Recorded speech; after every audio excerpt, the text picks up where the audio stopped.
Hello everyone, मैं Deepanshu paramedical विज्ञान में आप सभी का स्वागत करता हूं। स्टूडेंट्स, आज का हमारा टॉपिक है हार्ट अटैक। हार्ट अटैक जिसको हम मायोकार्डियल इंफार्क्शन के नाम से भी जानते हैं। तो ये क्या होता है, कितने टाइप का होता है? फॉर एग्जांपल, अगर ये आपका 3 टाइप का है तो तीनों के तीनों टाइप को हम ईसीजी रिपोर्ट में कैसे पहचानेंगे कि ईसीजी में आपको क्या क्या चेंजेस देखने को मिलेंगे जिससे आप पहचान पाओ कि कौन से टाइप का आपका हार्ट अटैक है। वो सब चीज़ें हम आज के लेक्चर में समझेंगे। इसके अलावा मैं आपको बताऊंगा इसके कारण क्या क्या होते हैं, किन किन कारणों से पेशेंट को हार्ट अटैक होता है, और हम देखेंगे इसकी पैथोफिजियोलॉजी कि आखिर एक ब्लड वेसल की वजह से, ब्लॉकेज की वजह से कैसा कैसा पूरा पेशेंट को हार्ट अटैक हो रहा है। वो सब चीज़ें समझेंगे। और हम देखेंगे इसके अलावा साइन और सिम्टम्स कि पेशेंट को क्या क्या साइन सिम्टम्स होते हैं। फॉर एग्जांपल, पेशेंट बोलता है कि उसके चेस्ट में बिल्कुल पेन हो रहा है सेंटर की तरफ, या फिर थोड़ी सी लेफ्ट साइड की तरफ पेन हो रहा है, और पेन जो है पेशेंट के हाथ तक आ रहा है, लेफ्ट आर्म तक आ रहा है, या फिर बैक साइड तक जा रहा है। तो ये सब इसके कॉमन साइंस हैं। और क्या क्या साइंस होते हैं वो भी आपको बताऊंगा। और आपको मैं बताऊंगा डायग्नोसिस में फॉर एग्जांपल हम कौन कौन से टेस्ट लगाते हैं हार्ट अटैक के दौरान। ठीक है, इको वगैरह करते हैं, एंजियोग्राफी आपने सुना होगा, और क्या क्या टेस्ट करते हैं बेसिकली हार्ट अटैक को चेक करने के लिए। इसके अलावा हम देखेंगे इसका ट्रीटमेंट। तो ट्रीटमेंट भी हम हर तरीके से देखने वाले हैं, इसका क्या क्या मेडिसिन हम देते हैं। इसके अलावा कौन कौन से और सर्जरीज आपकी आती हैं, स्टंट वगैरह डालना, इसके अलावा आपका कैबेज, CABG, ठीक है, वो सब करना। तो वो सब चीज़ें भी हम अच्छे से आज के लेक्चर में समझेंगे। ओके, तो वीडियो आपके लिए दोस्तों बहुत ज़्यादा इन्फॉर्मेटिव होगी, तो वीडियो को आप लाइक ज़रूर कर देना। और अगर चैनल पहली बार आया तो चैनल को सब्सक्राइब कर लो। स्टार्ट करते हैं हम हार्ट अटैक से कि हार्ट अटैक देखो है क्या। हार्ट अटैक, इसको हम बोलते हैं मायोकार्डियल इन्फार्क्शन। क्या कहेंगे इसको हम बोलेंगे मायोकार्डियल इन्फार्क्शन, MI। ये कब होगा? जब ब्लड फ्लो जो होगा वो अचानक से रुक जाएगा। ब्लड फ्लो जो होगा वो अचानक से रुक जाएगा। अब किसका ब्लड फ्लो? अब हार्ट का बेसिकली काम क्या होता है, आप एक बार हार्ट का काम आप रिवाइज कर लो एक बार। आपको कार्डियोवास्कुलर सिस्टम मैंने ऑलरेडी पहले समझा रखा है, हार्ट प्रॉपर्ली आपको पहले पढ़ा रखा है। तो हार्ट का काम क्या है? Heart is a pumping organ. Heart क्या करता है? हमारे पूरी बॉडी के अंदर ब्लड को सिर्फ और सिर्फ पंप करता है। जैसे कूलर की मोटर पंप करती है ना पानी को, ऐसे ही हार्ट क्या है? एक तरीके की मोटर है। मोटर फंक्शन परफॉर्म करता है, पंपिंग करता है पूरे पूरे ब्लड की। अब हार्ट को काम करने के लिए, हार्ट भी तो हमारा एक ऑर्गन है, उसमें भी सेल्स होंगे, मसल्स होंगे, टिश्यूज होंगे, तो उसको भी तो ऑक्सीजन चाहिए, उसको भी न्यूट्रिएंट्स चाहिए। तो उसको ऑक्सीजन, न्यूट्रिएंट्स वगैरह किससे मिलेंगे? उसको मिलेंगे कोरोनरी आर्टरी से। किससे मिलते हैं? कोरोनरी आर्टरी से। ये जो हार्ट के आप ये वाली ब्लड वेसल देख रहे हो, ये निकलती हुई ये ब्लड वेसल हैं। इनको हम क्या बोलते हैं? इनको हम बोलते हैं कोरोनरी आर्टरी, और इसकी ब्रांचेस हैं। तो इन जब कोरोनरी आर्टरी के अंदर जब आपका ब्लड फ्लो जो होगा, जब ये रुक जाएगा, जब ये अचानक से रुक जाएगा, सडनली ब्लॉक हो जाएगा, तो क्या होगा? आपके जो हार्ट की मसल्स हैं उधर तक प्रॉपर्ली ब्लड नहीं पहुंचेगा, जिससे क्या होगा? जो हार्ट के सेल्स हैं या हार्ट के टिश्यूज हैं वो डैमेज होने लग जाएंगे, या फिर उनकी डेथ होने लग जाएगी। और इसी को हम हार्ट अटैक कहते हैं। ओके, जब हार्ट के मसल्स जो हैं उनके सेल्स की डेथ होने लग जाए और वो डैमेज होने लग जाए। Mostly heart attack occur due to blockage of coronary artery by a blood clot. Mostly जो हार्ट अटैक होते हैं वो किस वजह से होते हैं?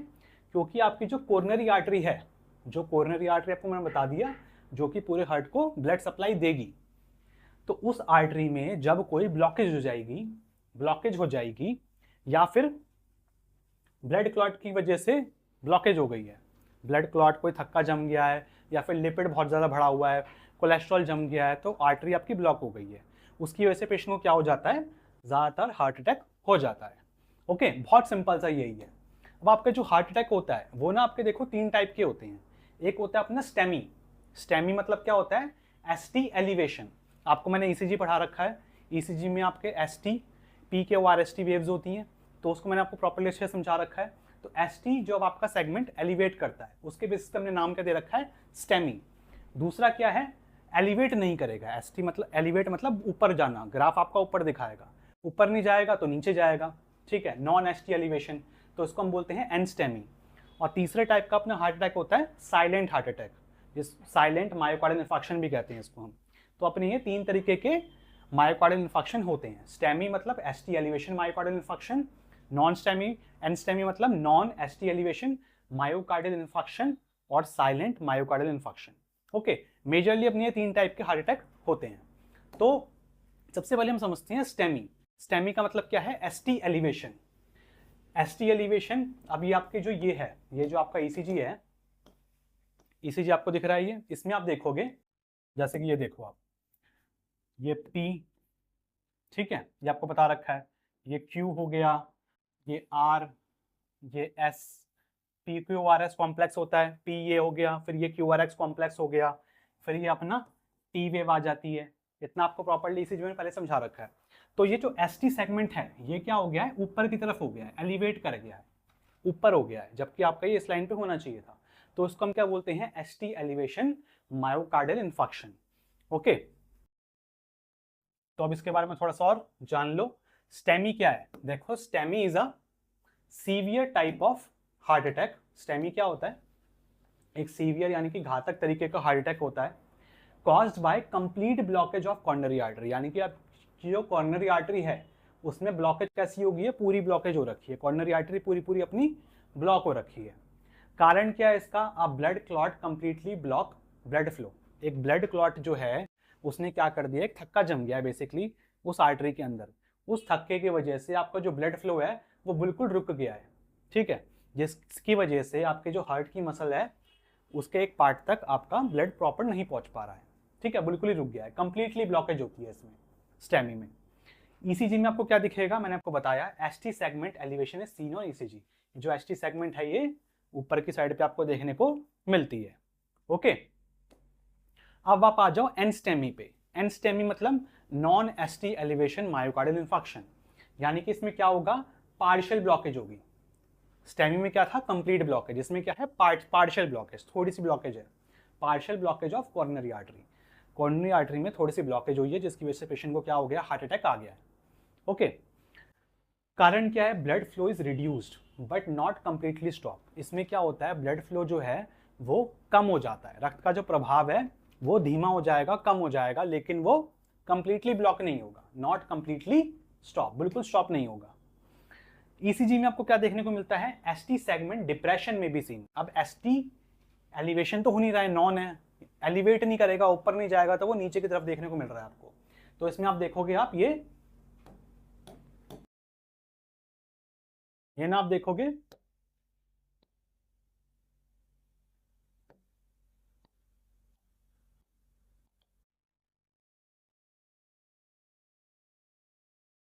ये देखो, ये आप देखोगे कि इसमें ना ये ना आपका नीचे की तरफ आ गया है। एसटी एलिवेशन में आपका ये ऊपर की साइड पे था, तो आपका ये नीचे आ गया है, ठीक। तो इसको हम बोलते हैं एसटी डिप्रेशन देखने को मिल रहा है।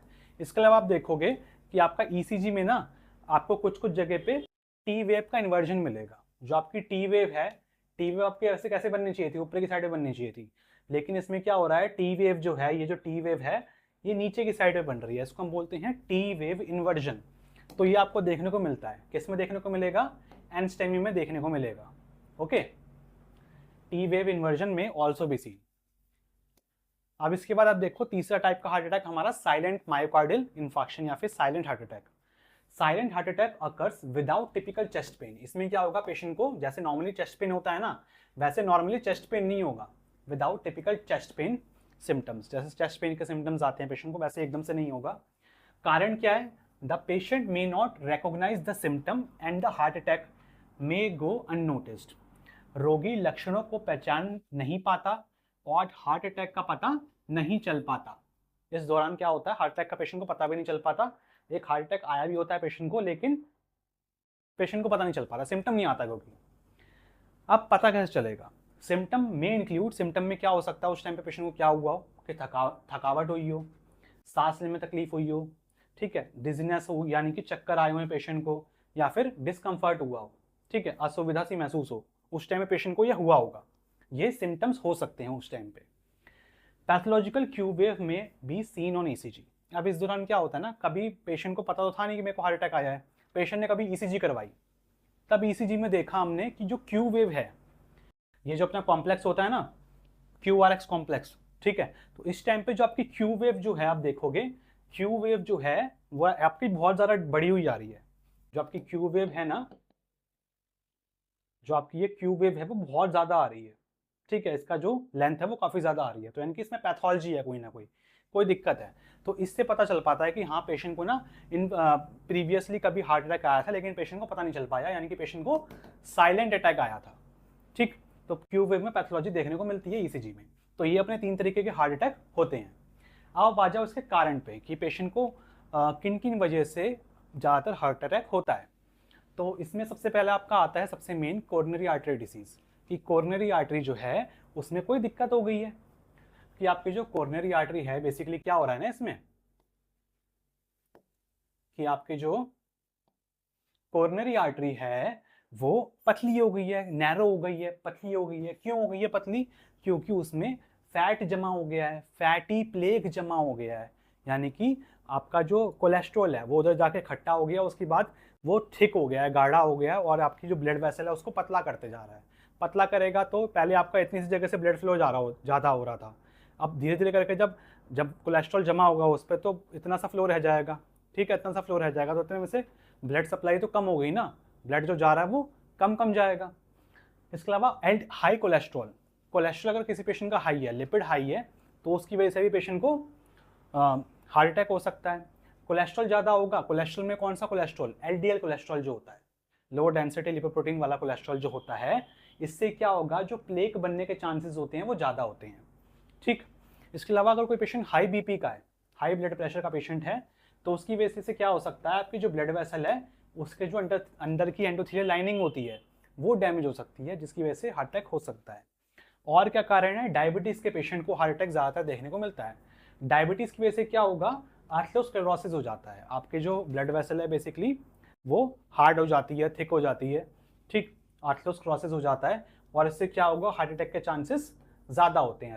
इसके अलावा अपना जो स्मोकिंग है, अगर कोई स्मोकिंग बहुत ज़्यादा कर रहा है तो स्मोकिंग से क्या होगा, जो ब्लड वेसल होती है ना वो डैमेज हो जाती है। स्मोकिंग की वजह से ब्लड वेसल जो होगी वो डैमेज हो जाएगी, और ब्लड क्लॉट का फॉर्मेशन जो होता है वो ज़्यादा हो जाता है। जो पेशेंट ज़्यादा स्मोक करते हैं तो उनका जो क्लॉटिंग के चांसेस होते हैं उनमें वो ज़्यादा होते हैं। ओके, तो ये अपने मेन कारण होते हैं जिसकी वजह से पेशेंट को हार्ट अटैक ज़्यादातर होता है। और भी कारण होते हैं लेकिन मेन जो है मैंने आपको ये सब बता रखे हैं। इसके बाद आप आ जाओ पैथोफिजियोलॉजी पे, कि जो डिसीज़ है वो कैसे डेवलप हो रहा है। यानी कि ये जो आपकी आर्टरी है, नॉर्मल आर्टरी जो थी, सपोज करो ये कॉर्नरी आर्टरी है जो कि हार्ट को ब्लड सप्लाई दे रही है। अब ये जो आर्टरी है इसमें से देखो प्रॉपर्ली अभी अपना कुछ जमा नहीं हुआ तो अच्छे से ब्लड फ्लो होगा। अब जब ये आर्टरी नैरो हो जाएगी, पतली हो जाएगी, किसकी वजह से पतली हो जाएगी? क्योंकि आपका इसमें प्लेक जम गया है। प्लेक मतलब कि लिपिड जम गया है, फैट जम गया है इधर। ठीक है, तो इसमें से क्या होगा, ब्लड सप्लाई जितना होना चाहिए था वो ब्लड सप्लाई उतना नहीं हो पाएगा। तो ये किस तरीके से हो रहा है, इसको हम क्या बोलते हैं, कोरोनरी आर्टरी डिसीज बोलते हैं बेसिकली। तो ये किस तरीके से हो रहा है वो सब चीज़ें समझ लेते हैं। तो सबसे पहले क्या होगा ना, कि जो फैट है और जो कोलेस्ट्रॉल है, फैट है, कोलेस्ट्रॉल है, वो धीरे धीरे करके खट्टा होने लग जाएगा हमारी कोरोनरी आर्टरी के अंदर। ठीक है, खट्टा होने लग जाएगा, जमा होने लग जाएगा, एक्यूमुलेट होने लग जाएगा। Atherosclerotic plaque form inside the artery wall, यानी कि जो आर्टरी की वॉल है, आर्टरी की जो दीवार है, जिसने देखा था ना आर्टरी की ये जो दीवार है, ये जो दीवार है इसमें क्या होगा, इस तरीके से प्लेक खट्टा होने लग जाएगा। ठीक, प्लेक खट्टा होने लग गया। The plaque rupture and expose its content to the blood stream. अब एक टाइम पे क्या होगा ना, जो प्लेट है, जो आपका ये प्लेक है, वो आपका फैट जो है बेसिकली वो फट जाएगा। ठीक, रप्चर हो जाएगा, प्लेक फट जाएगा, और उसका जो कंटेंट है, जो प्लेक के छोटे छोटे पार्ट्स हैं, वो पूरे पूरे ब्लड स्ट्रीम में फैल जाएंगे। अब क्या होगा, जहाँ जहाँ पे वो फटेगा तो क्या होगा, आपके जो प्लेटलेट्स हैं उस जगह पे आके इकट्ठा होंगे। प्लेटलेट एग्रीगेट, प्लेटलेट उधर एकत्रित होंगे, इकट्ठा होने लग जाएंगे, और क्या कर देंगे, क्लॉट बना देंगे, क्लॉट बना देंगे या फिर थ्रोम्बस बना देंगे। ठीक, अब प्लेटलेट क्लॉट बना दिया, आपको बताया था क्लॉटिंग की वजह से ही हार्ट अटैक बेसिकली होता है। तो प्लेक डिपॉजिट हुआ, प्लेक डिपॉजिट होने की वजह से एक टाइम पे प्लेक फट गया, और उसके बाद प्लेटलेट आए उधर, उन्हें क्लॉटिंग कर दी। अब क्लॉटिंग कर दी, अब क्लॉटिंग करने के बाद क्या होगा, द ब्लड क्लॉट पार्शियली और completely block the coronary artery. जो ब्लड का क्लॉट है वो ब्लड जो आपकी कोरोनरी आर्टरी है उसको थोड़ा सा या फिर पूरा कंप्लीटली ब्लॉक कर देगा। उसके बेसिस पे आपके स्टेमी या नॉन स्टेमी होगा, टाइप 1 और टाइप 2 हार्ट अटैक, है ना। और blood flow and oxygen supply to the heart muscle decrease. अब क्या होगा, जो हार्ट की मसल को जितनी ब्लड सप्लाई मिल रही थी, जितना ऑक्सीजन मिल रहा था, वो कम होने लग जाएगा या फिर स्टॉप हो जाएगा। Heart muscle cell begin to die. Heart के जो सेल्स हैं, हार्ट के जो मसल सेल्स हैं वो डाई होने लग जाएंगे, डिस्ट्रॉय होने लग जाएंगे। क्यों होने लग जाएंगे? क्योंकि उनको ऑक्सीजन नहीं मिल पा रही, जितनी मिलनी चाहिए थी उतनी नहीं मिल रही है या फिर मिल ही नहीं रही है। उसी को हम क्या बोलते हैं, पेशेंट को हार्ट अटैक कह देते हैं। मायोकार्डियल इन्फेक्शन अगर, तो पेशेंट को क्या हो जाएगा, हार्ट अटैक हो जाएगा। जब ब्लड सप्लाई नहीं पहुंचेगी तो हार्ट अटैक हो जाएगा। तो इस तरीके से एक कोलेस्ट्रॉल बढ़ने से, आपका क्लॉटिंग होने से आपका इस तरीके से पेशेंट को हार्ट अटैक हो जाता है। अब आप देखो इसके साइन और सिम्टम्स, पेशेंट को किस किस तरीके के साइन और सिम्टम्स होंगे। सबसे मेन होगा अपना मोस्ट कॉमन सिम्टम क्या है, चेस्ट पेन। चेस्ट पेन होगा, सीने में दर्द होगा। कहाँ पे होगा पेशेंट को, सेंटर की साइड पे या फिर लेफ्ट साइड पे, बिल्कुल बीचों बीच या फिर लेफ्ट साइड पे होगा। Patient often describe it as a pressure, patient बोलेगा कि एक तरीके से प्रेशर सा लग रहा है, दर्द सा हो रहा है, बहुत ज़्यादा प्रेशर कोई दबा रहा है इस तरीके से, ठीक है। स्क्वीजिंग हो रही है, जकड़न हो रही है, भारीपन सा लग रहा है, ठीक, या फिर कसाव सा हो रहा है, इस तरीके से टाइटनेस सी लग रही है हार्ट के अंदर, ठीक है। चेस्ट पेन में उसको देख पेशेंट को होगा, ज़्यादातर चेस्ट पेन बोलेगा वो। रेडिएटिंग पेन, साथ साथ पेशेंट क्या बोल सकता है कि जो पेशेंट का जो सीने का दर्द है वो दाएं हाथ की तरफ, लेफ्ट आर्म की तरफ फैल रहा है, बाएं हाथ की तरफ फैल रहा है, कंधे की तरफ, गर्दन की तरफ, या फिर जबड़े या फिर पीठ की तरफ, इनमें से किसी भी तरफ पेशेंट का जो पेन है वो चेस्ट से मूव हो रहा है, रेडिएट हो रहा है। Okay. Shortness of breath, patient का क्या होगा, सांस लेने में दिक्कत होगी, पेशेंट में experience difficulty in breathing. Excessive sweating, patient को ठंडा पसीना आएगा। प्रोफ्यूज कोल्ड स्वेटिंग, ठीक है, हार्ट अटैक के दौरान अत्यधिक ठंडा पसीना आना बहुत कॉमन है। पाल्पिटेशन, पाल्पिटेशन यानी कि सम पेशेंट में फील एन एबनॉर्मल या फिर रैपिड हार्ट बीट, पेशेंट को लगेगा कि हार्ट बीट जो है वो कभी एकदम से दिल बहुत ज़्यादा धड़क रहा है या फिर धीरे धीरे तेज इस तरीके से हार्ट हो रहा है, पेशेंट को फील होगा, उसको हम बोलते हैं पाल्पिटेशन। पेशेंट को खुद फील होगा कि हार्ट में कोई दिक्कत हो रही है, बीटिंग बहुत ज़्यादा तेज धड़क रहा है। ओके, तो ये अपने कुछ कॉमन साइंस और सिम्टम्स होते हैं जो कि पेशेंट को फील होते हैं। अब आ जाओ उसके डायग्नोसिस पे, हम इसको कैसे डायग्नोस करेंगे किसी पेशेंट को हार्ट अटैक है या नहीं है। तो सबसे पहले इसमें हम क्या करते हैं, पेशेंट का करवाते हैं ECG. ECG is the first and the most important, सबसे पहला और सबसे ज़्यादा मोस्ट इंपॉर्टेंट इन्वेस्टिगेशन होता है हार्ट अटैक के सस्पेक्शन में। अगर पिछले पेशेंट को हार्ट अटैक लग रहा है तो हम सबसे पहले क्या करवाएंगे, ईसीजी करवाते हैं। इसके अलावा ट्रॉप आई और ट्रॉप टी, ट्रोपोनिन आई और ट्रोपोनिन टी, ये क्या होते हैं, गोल्ड स्टैंडर्ड बायोमार्कर्स होते हैं। ये बायोमार्कर्स होते हैं, गोल्ड स्टैंडर्ड होते हैं, मतलब कि बहुत बढ़िया चीज़ होती है करवाना। ट्रोपोनिन लेवल राइज, इसका लेवल जो होगा ना वो बढ़ जाता है जब भी किसी पेशेंट को हार्ट अटैक आता है, या फिर पेशेंट की जो हार्ट की मसल है, हार्ट के मसल जो सेल्स हैं वो डैमेज हो जाएंगे, तो क्या होगा, आपका ये ट्रोपोनिन जो है वो बढ़ जाएगा। ओके, तो ट्रोपोनिन आपका बढ़ा हुआ आएगा। इसके अलावा हम एक एंजाइम का टेस्ट भी कराते हैं। एंजाइम का नाम क्या है, CKMB। CK का मतलब क्या होता है, क्रिएटिनिन काइनेज, MB का मतलब मसल और ब्रेन, ठीक, क्रिएटिनिन काइनेज MB।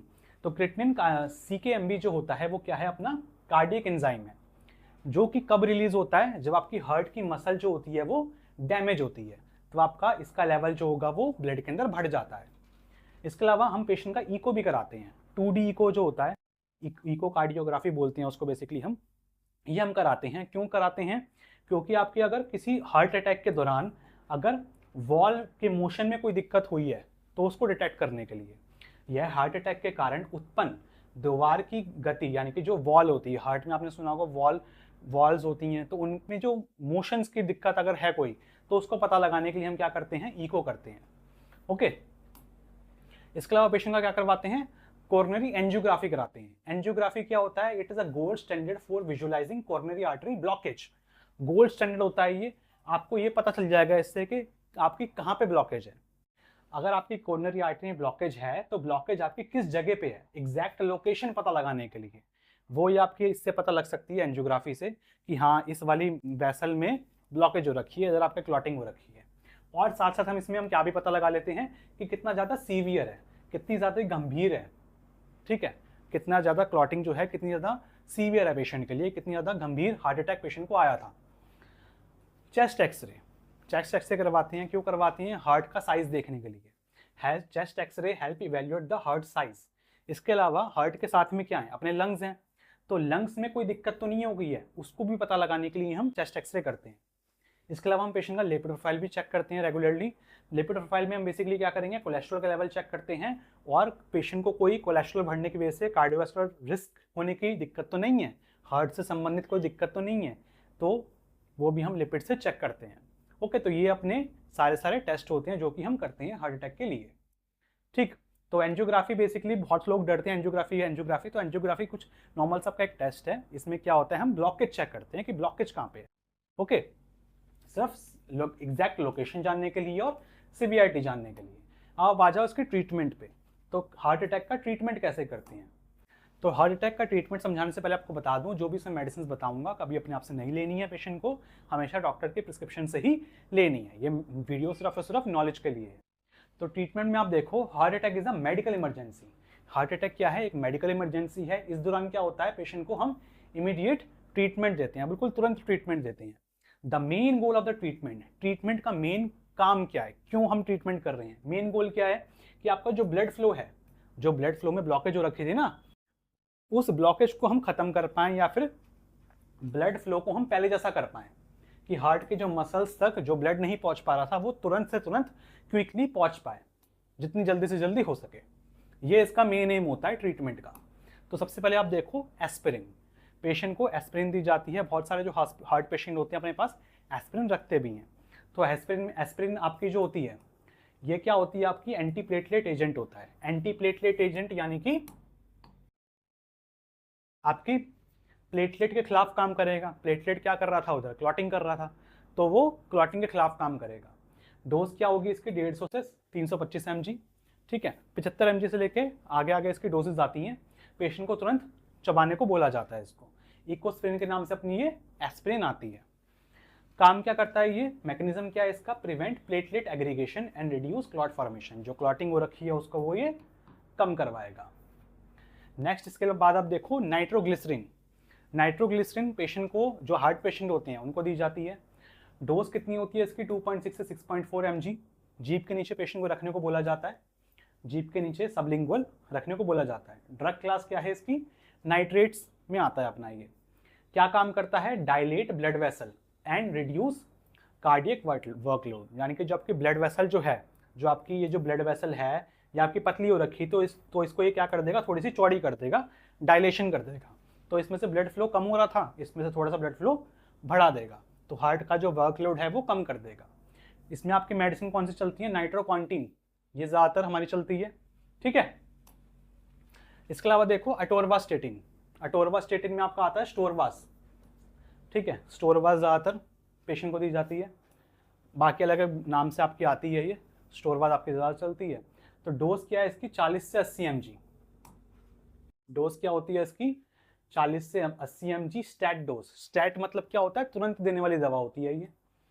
मैकेनिज्म क्या है इसका, स्टेबलाइज प्लेक। जो आपका प्लेक है, जो पीला पीला डिपॉजिट हो गया था ना, उसको ये स्टेबलाइज करेगी, उसको स्थिर करेगी।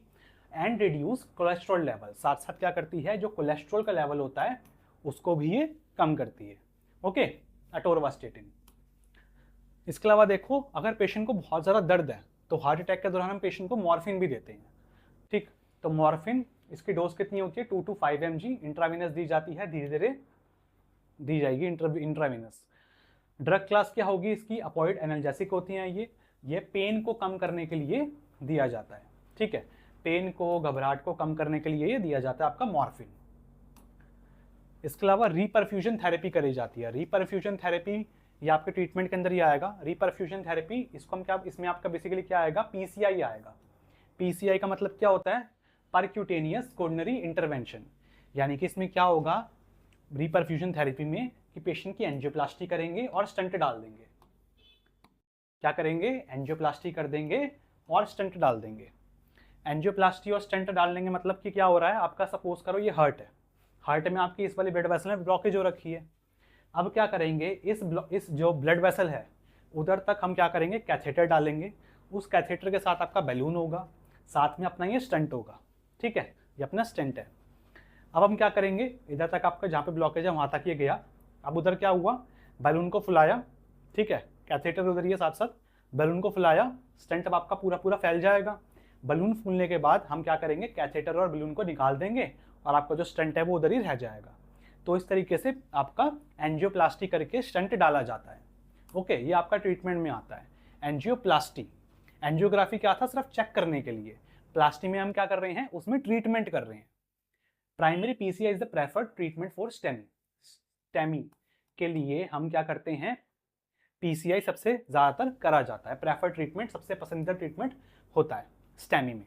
कंप्लीटली अगर ब्लॉकेज है तो ये करा जाता है। A balloon is used to open the blocked artery and stent is placed। जो आर्टरी ब्लॉक हो रखी है, कंप्लीटली ब्लॉक है, उसमें हम क्या करेंगे, बलून डाल के स्टेंट लगा के कर देंगे पेशेंट का ट्रीटमेंट। ओके, कब करा जाएगा, स्टेमी केस में करा जाता है, कंप्लीटली ब्लॉकेज होगी तब करा जाता है। ओके, बाकी अगर पार्शियल ब्लॉकेज है तो उसको हम मेडिसिन से ठीक करते हैं। चलो, इसके अलावा पेशेंट को हम थ्रोम्बोलाइटिक थेरेपी भी देते हैं। थ्रोम्बोलाइटिक थेरेपी यानी कि थ्रोम्बो मतलब क्लॉटिंग, उसको लाइटिक मतलब तोड़ना, क्लॉट को हमको तोड़ना है, तो इसमें आपकी थ्रोम्बोलाइटिक ड्रग्स आती हैं। थ्रोम्बोलाइटिक ड्रग्स क्या करेंगी, जो आपका ब्लड का क्लॉट है, जो खून का थक्का जमा हुआ था ना, जो ब्लड क्लॉटिंग है उसको वो घोल देंगी, थक्के को डिसॉल्व कर देंगी। इसमें कुछ कॉमन ड्रग्स आती हैं जैसे कि आपकी स्ट्रेप्टोकाइनेस, टेनेक्टेप्लेज, एल्टीप्लेज, ये आपकी कॉमन ड्रग्स हैं। इनमें से कोई भी पेशेंट को दे सकते हैं doctor, according to doctor depend करेगा कौन सी दे रहे हैं वो। तो इसमें आपको कुछ मेडिसिन के नाम बताना था जो कि ज़्यादातर चलती हैं, जैसे कि इसमें आपकी है इकिकाइनेज स्ट्रेप्टोकाइनेज में, और आपकी टेनेक्टिलेक्स, ये आपका इसमें क्या है, आपका टेनेक्टिप्लेज है, और आपका एल्टीप्लेज में आपको पहले ही पढ़ा रखा हूँ एक्टिलाइज। ठीक है, बहुत महंगे इंजेक्शन होते हैं, अपने सारे इंजेक्शन 50,000 से ऊपर होते हैं ये। ठीक है, तो ये वाले थ्रोम्बोलाइटिक ड्रग्स पेशेंट को दी जाती हैं, तुरंत काम करती हैं और ब्लड की क्लॉटिंग जो होगी उसको वो तोड़ देती हैं। थ्रोम्बोलाइटिक थेरेपी बोलते हैं इसको हम। इसके अलावा हम पेशेंट का क्या करते हैं, कैबिज करते हैं, CABG यानी कि कोरोनरी आर्टरी बाईपास ग्राफ्टिंग, यानी कि बाईपास सर्जरी भी बोलते हैं कुछ लोग उसको। तो इसमें क्या होता है ना, हम एक नया पाथवे बना रहे हैं, एक नई ब्लड वेसल ऐड कर रहे हैं। जैसे कि फॉर एग्जांपल देखो, ये हार्ट है, ये हार्ट है, इस हार्ट में आपकी दो जगह ब्लॉकेज है, एक इस आर्टरी में ब्लॉकेज है, एक इस आर्टरी में ब्लॉकेज है।